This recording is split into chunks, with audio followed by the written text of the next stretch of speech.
it's Dave Landau, and you're watching Andy Smith, the coolest comic book creator around. Just ask his mom. I have. All hail Comicsgate. Bam! Bam! Bam! Shut up and sit down.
Hello. Check, check. How about now? Can you hear me? Can you hear me now? Now? Can you hear me now? Thumbs up? Thumbs down? What? Can you hear me? Come on, guys. Let me know. Can hear. All right. I don't know what it was. I had the mic plugged in, and when I tested before, it said I didn't see any green dots telling me it was working. But now I see lots of green dots. So once again, unplug it, plug it back in is the first rule of thumb. If it's a computer, first thing, reboot, restart. All right. Well, anyhow, it is Sunday Fun Day. I showed the shirt. I was basically saying this is the last day I can wear this shirt until the Super Bowl. Then after that, it gets retired for 6-7 months. Anyhow, even with the smart guy glasses, still a boomer. I'm not a boomer. Dude, I'm not a boomer. I'm 69. Boomers ended in 63, I think. And it's not. It's just, hey, you know what? Whatever. I wear it with a badge of honor. So there. All right, guys. Today's quote-unquote comic book rarities are... Hold on. 1, 2, 3, 4, 5, 6, 7, 8, 9, 10, 12... Okay, so on today's episode, sorry, I had to look at something. Oh, so distracted. On today's episode of Comic Book Rarities, I've got 2 books to look at. If you saw in the description, it said Thing number 2. Yep, the Thing book that came out in the 80s. And an issue of My Love. Do, My Love. Let's switch cameras. So these are the 2 books we're checking out. I'm going to start with Thing number 2. Now, I didn't buy the Thing miniseries, or series, I should say, in the 80s. I think it lasted for like 12 issues. It was written by John Byrne.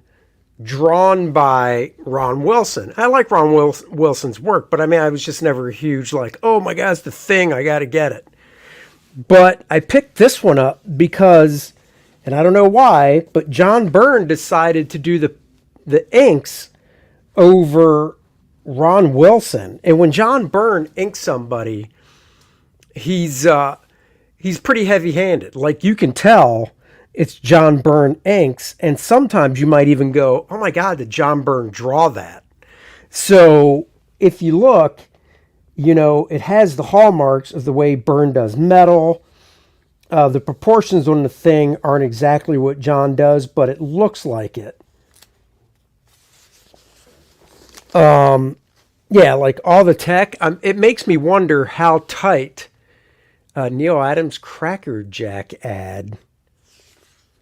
Oh, yeah. Well, Continuity Studios for sure. It makes me wonder how tight Ron Wilson's pencils are for John to go this hog wild on this stuff, because usually the tighter the pencils, even somebody like Byrne would probably stick to them a little more.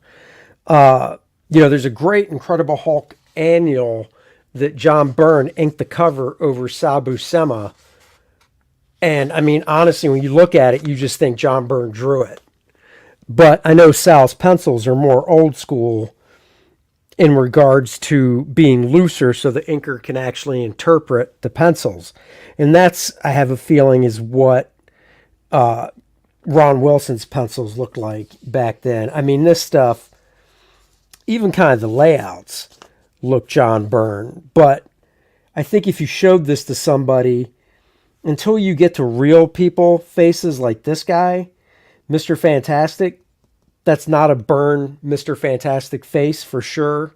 That is a total Ron Wilson face with John Byrne inked over top of it. I'm trying to see what I could use to maybe get this stuff closer to the camera. Like here would be good. Well, I can just do this. Of course, it's still blurry. All right, let's continue. I literally just got a text message, spam text message from somebody saying, in fact, I'll read it to you. This cracks me up. I cannot believe I just got a spam text message. Hi, Andrew. I hope all is good. We are cash buyers and very interested about your and my home address here in Charlotte. Any plan in selling your house? How much were you considering? Thanks. No, I'm not. Delete. Report as junk. Good Lord. So, anyhow, back to it. I love, like, the technique on the side of the bed here that just looks like the side of the brush. Coming down, he's pulling a brush, doing side strokes like that. That is not a John Byrne size thing at all. Just look at the width of the shoulders and stuff. It just looks like a big dude in a trench coat. That though could pass as a John Byrne drawing. Sell us your house or else. I know, right? No. And then we get to some stuff where you can tell it's still heavy John Byrne, but this profile is definitely Ron Wilson. This angle, the head here, and these layouts are even definitely Ron Wilson as well, more than what Byrne would do.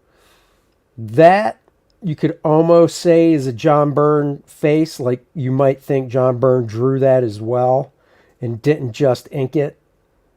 Same with this one, even this one.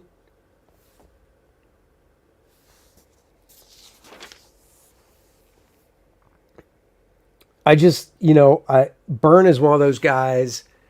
I would love to have been able to send him something of mine and have him ink it.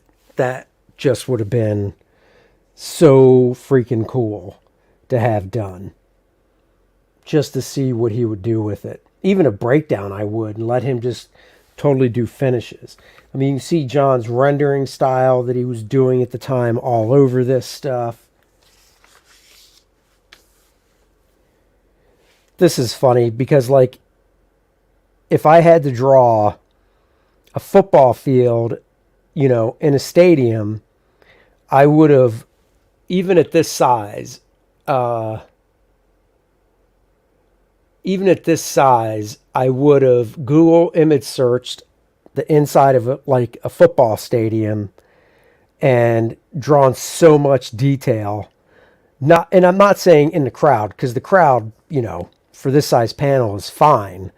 But on the field itself, I wouldn't have done the numbers probably, but I would have drawn more stuff just to indicate camera crews. I would have probably done the board back here with the scoreboard and stuff. So it's just kind of funny. And then this really cracks me up because it's like, yeah, I'm not going to draw a background, but I'm going to draw clouds. So it's weird because it almost now looks like they're playing on an open field when all he would have to have done in the background is do like that. Black Jack says, what do you think Byrne would do if you asked him to ink a cover for Kor-Drath 2? I think he'd say no, because he doesn't need the money. He, as far as I know, is pretty much retired. So, unfortunately, I think he would just say no. Always love this ad.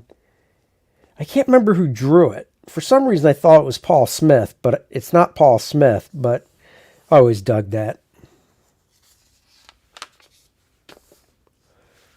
Pretty standard John Byrne type page here. I also wonder if at this time period, Byrne was writing the way he did when he wrote Spider-Woman for my buddy Bart. Bart Sears drew Spider-Woman. It came out in 1999. He did like 18 or 19 issues. And it was cool because the way John wrote the book is he didn't do page 1 and then panel 1, panel 2, panel 3, panel 4, page 2, and then describe it. He just literally started and wrote panel 1, and then to the end of the book, it just went up to like panel 68, let's just say. Or let's say 66 for easy math. So Bart would get a script that said panel 1, and then 2, 3, 4, 5, 6, 7, 8, all the way to 66. And it was up to him as the penciler to decide where to break it up. So if you want to just average it out, if it's 66 pages or 66 panels, 22-page book, that's 3 panels per page. So it was up to Bart to go, oh, this is cool. Splash page here, 2-page spread here, 5 panels on this page, 3 on this page, pace it out as you wanted. So I wonder if that's how Byrne wrote this back then. Oh, look, Ben Grimm is getting engaged. She says no, and he throws the ring in the river. So this is bad. This is breaking the 180-degree rule in these 2 panels because he throws the ring and it goes from left to right, okay? The arch of it and everything. He's throwing the ring, so it goes left to right. So the editor should have flipped this panel so it was going in the water. So the ring was going in the water, arching this way. So just flip the panel, because then your eye movement would still carry through. So that's really weird. Anyhow, that was a flashback back to present day. Good old Ben Grimm there is at Alicia's side in the hospital. Like I said, very John Byrne. I am such a John Byrne fan. I will definitely buy books that he inked. He inked an issue of ElfQuest over Wendy Peeney, which is really freaking cool. Actually, it's because Ben is taking a piss in the lake. Oh, so maybe the colorist messed up, and it should have been colored yellow. Big time Ron Wilson face in this last panel. Just the placement of the nose, the mouth, and stuff. Very Ron Wilson there.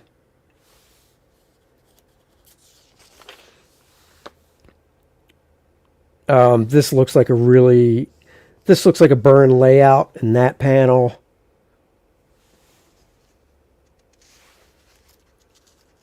A lot of medium shots. And then the book ends. That's very Ron Wilson in the proportions of the face. Even this is, believe it or not, for a tight close-up like that, it's John Byrne inks and Byrne style, but it's definitely more Ron Wilson close-up. And then look at that. New for Marvel Comics. Canada's hottest new superheroes, Alpha Flight. Love Alpha Flight, one of my favorite books. Now this is weird. This is going to be such a tangent. On sale monthly, first issue on sale in May. Okay, so did you ever see the Judge Dredd story Byrne did? Yes, it is on my spin rack. What's that?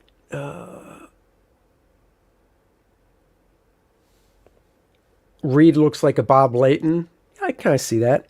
So anyhow, back to this. So this book came out in May. Very important book in my life. It was the first monthly book John Byrne was doing, starting with issue 1.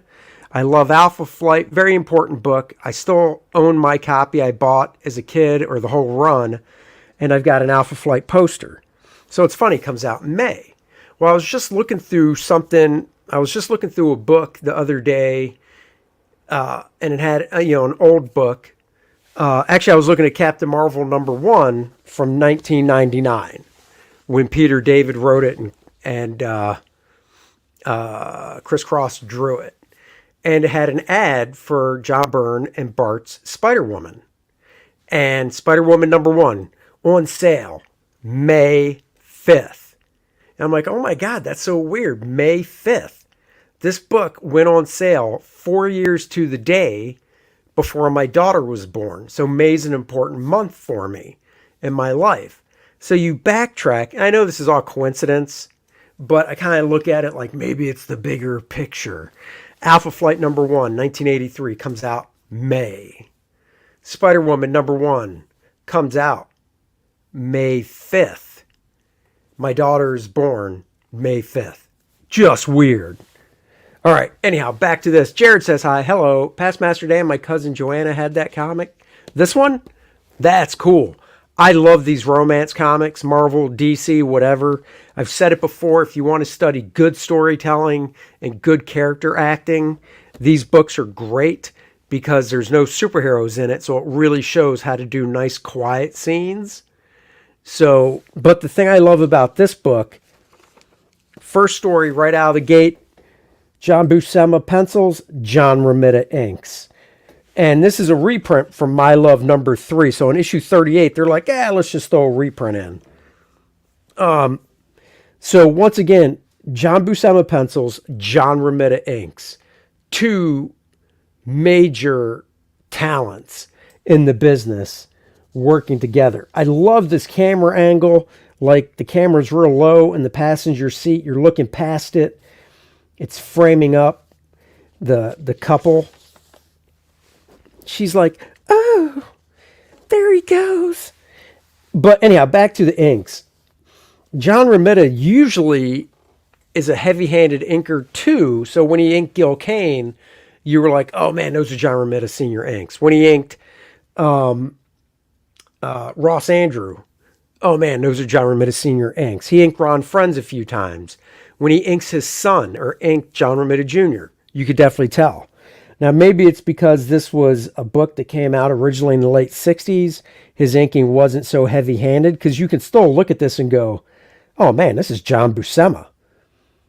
Such great John Buscema. But then you can look at the eyelashes and tell it's John Romita Sr. and the brushwork in this dude's curly hair. So there are definite giveaways about that. Revenge of the Fifth. Oh, I know. My daughter loves it on her birthday. What's up? Hey, Andy in chat. What is up?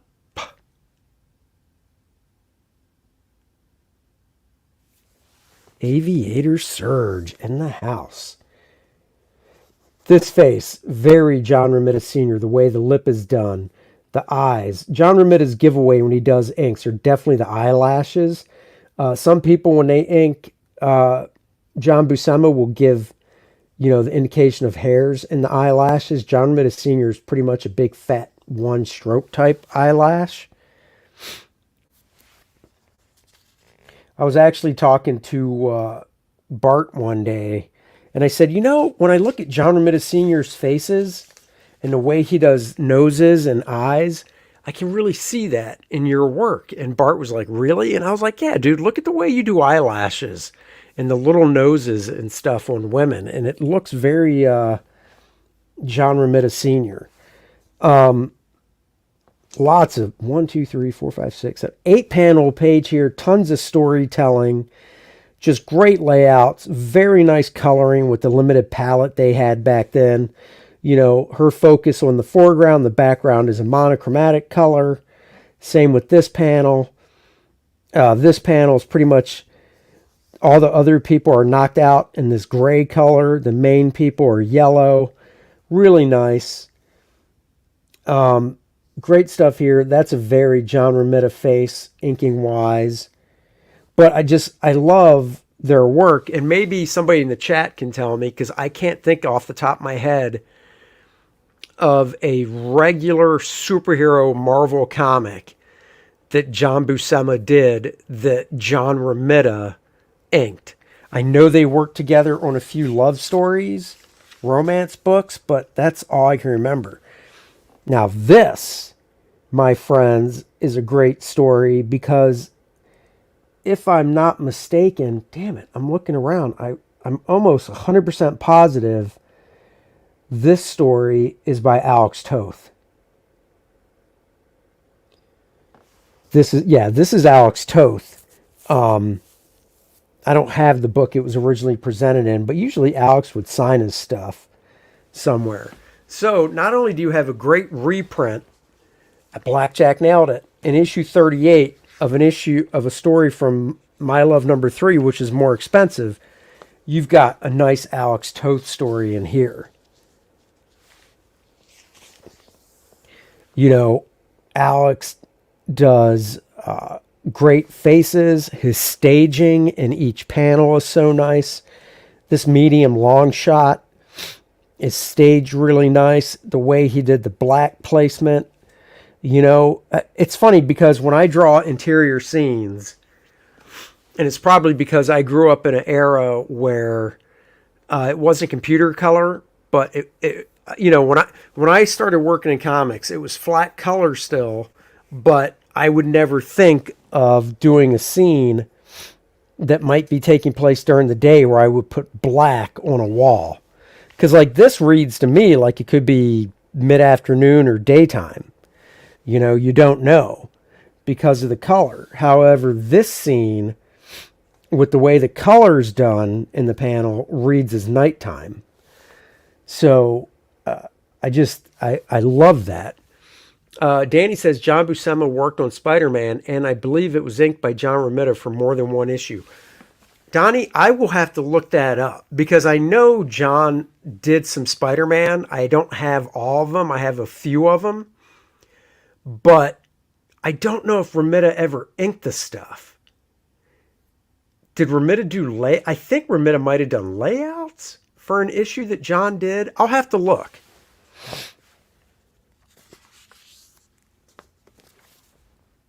Really nice. Like Alex Toth, I just love because once again, this huge area of black that he put on the back of her body and down her arm. I mean, it makes sense, obviously, with the lighting he's doing, but it just directs your eye up to her face. And I just would never think to do something like that. I mean, look at that face. Look how pretty that woman's drawn. You got the kiss here where their heads are really at different angles. In today's world, this would be Jonathan Kent and his boy toy. Just saying, you know it's true. And then we've got this job by J. Scott Pike. The wonderful J. Scott Pike. Both hands. What? Oh. Aaron Sarg. Yeah, baby. Yeah. J. Scott Pike drew this one. So an early J. Scott Pike job from Lovers number 67. So look at that. If you get Lovers number 67, it has the Alex Toth job we just looked at. This is from Lovers number 67, and so is this story by J. Scott Pike. So that's pretty cool. I don't think the printing did this job much justice, but man, look at that beautiful face. Beautiful face and acting and body postures. This guy, this handsome stud here with the square jaw. This is all you need to work out. Just this rubber looking thing here that you attach to a door. You can go from chunky to ripped. This dude went from a 36-inch waist to a 33-inch waist in 5 days. Mortal says Lover's 69 knows where it's at. You know that's true. I get that reference or inference. Even stuff like the details on this tree are so cool. How he's got the wood, the structure of the tree wrapping around like that. Just beautiful faces, the eyes. I mean, look at this face. And this is a tough angle to draw because it's more than a 3/4 view. But look at her. She's crying. This dude's making her cry. It's great 3/4 view smiling.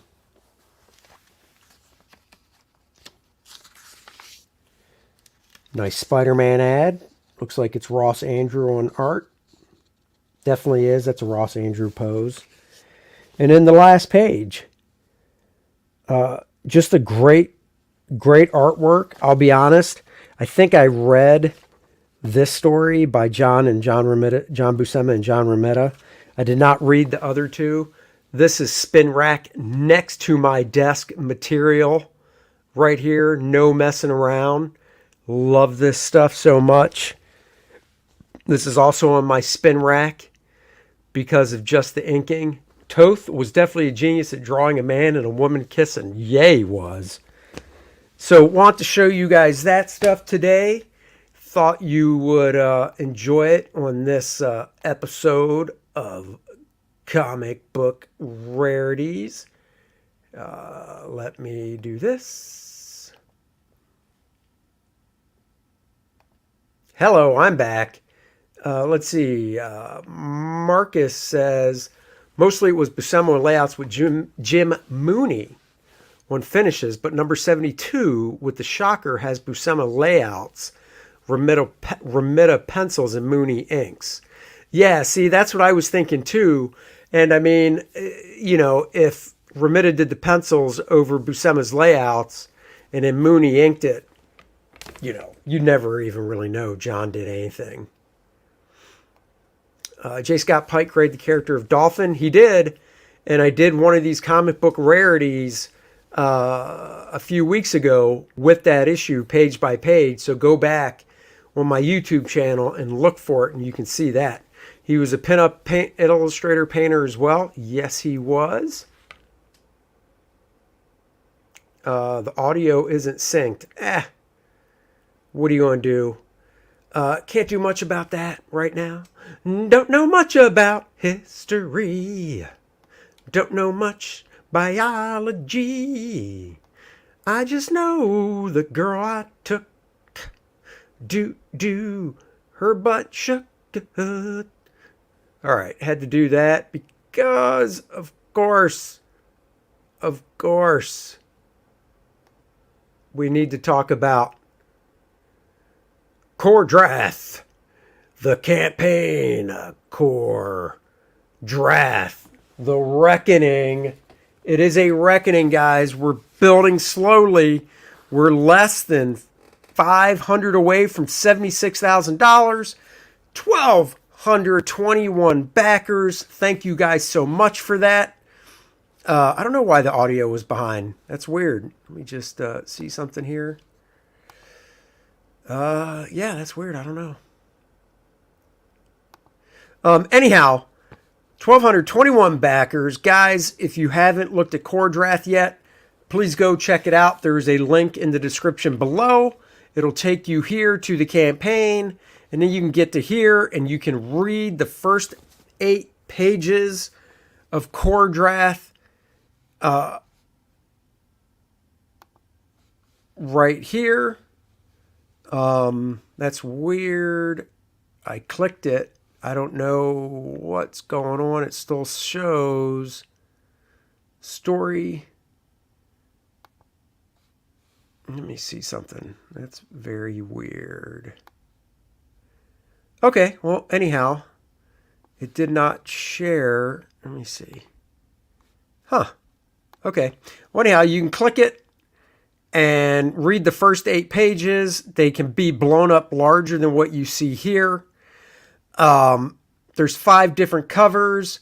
I've played the same game. If you get the later issues of Marvel Romance Comics, you can get the same stories from the earlier issues way cheaper. Oh, cool. Aaron says you have to get the shirts. Well, get the shirts, my man. There's no need to wait. Jump on those shirts right now. Get yourself the shirts.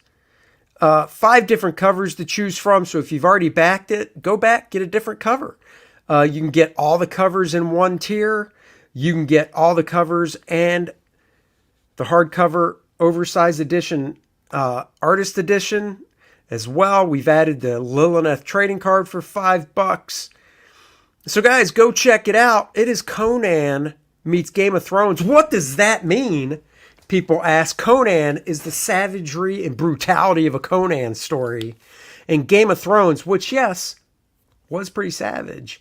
But Game of Thrones had this layers and levels to the storytelling, to the overall story. It was like an onion that when you watch the show, more layers were peeled back. And that's what we're doing with Kor-Drath. So check it out. You can get the Kor-Drath shirt. The Lilith shirt by Bud Root is an add-on. So there's just a tad bit extra shipping. You don't have to place 2 orders. And the beanie as well. We've got the stretch goals unlocked of the 2 character cards. Kor-Drath and Adriana, playable characters. The Shattered Reach map is unlocked. The next stretch goal is the character card of Lilith, so she's playable. Because that's right, we've got a Kor-Drath The Reckoning game, Mayhem in the Myrmidor Mountains, that Guinness the beer, brought to you by Guinness. No, that Dennis is doing. He's writing this game. It's cool. He's test playing it. So guys, go check this out. Like I said, we can't do this without you. So thank you guys so much. Just check it out. If you've already backed it, thank you. Check it out. Back it again. Because I've backed multiple projects multiple times for different covers. And of course, sharing is caring. So grab the link in the description below, copy it, paste it to your social media, and spread the word of the goodness of Kor-Drath. And Marcus asked me, who do I have in the games today?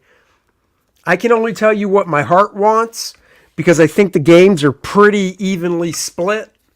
So for the Niners, Eagles, believe it or not, I want the Eagles to win. I like Jalen Hurts. I'd like to see him go to the big game. For the Bengals, Kansas City, I really want the Bengals to win and go to the Super Bowl again and then beat the Eagles. So that's what I'm talking about. I got to run. Until next time, thank you for joining me. Everybody have a great rest of your day. I got a book look coming on Tuesday at 8 a.m. for you guys to check out. And like, subscribe, and share. Adios, everybody. Boo.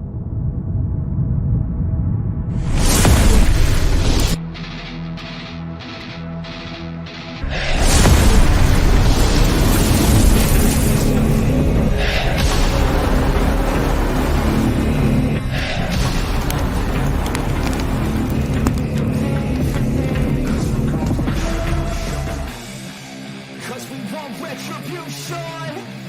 Oh yeah, we want retribution! Oh yeah, we want retribution!